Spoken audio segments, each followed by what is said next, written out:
So hello বন্ধুরা, এখন আমি যাচ্ছি খেলার মাঠ। এই দেখো আমার রানীকে নিয়ে। আর রানী ছাড়া আমি কোথাও যাই না। তো রাস্তায় যাবার পথে দেখা হয়ে গেল বন্ধুর সাথে। দেখি বন্ধু টোটো নিয়ে দাঁড়িয়ে আছে। আমার ভিডিও করা দেখে বন্ধু আবার একটু মুচকি হাসি হেসে দিল। তারপর আমি আবার বেরিয়ে পড়ি। এই দেখো বন্ধুরা, এটা আমাদের গ্রামের শীতলা মাতার মন্দির। তো এখানে খুব ধুমধাম করে পুজো হয়। তারপর আমি মাঠে চলে আসি।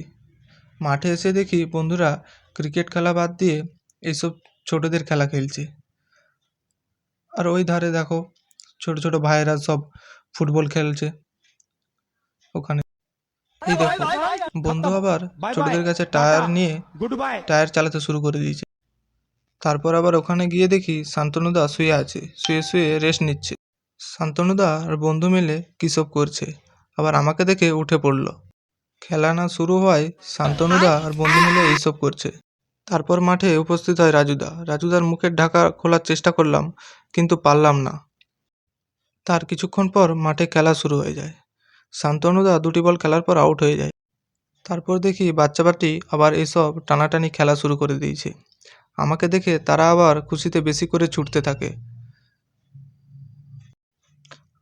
তারপর বাচ্চাবাটি আমার কাছে চলে আসে। আমার ভিডিও করা দেখে তারা হাসতে থাকে। কিছুক্ষণ পর দেখি মাঠের ধারে আগুন জ্বালিয়েছে।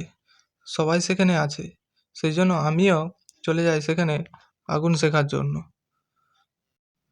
আগুন সেঁকতে সেঁকতে সন্ধ্যা হয়ে যায়, তাই খেলা শেষ করে সবাই চলে আসে আগুন শেখার জন্য। কিছুক্ষণ পর আমি সেখান থেকে চলে আসি।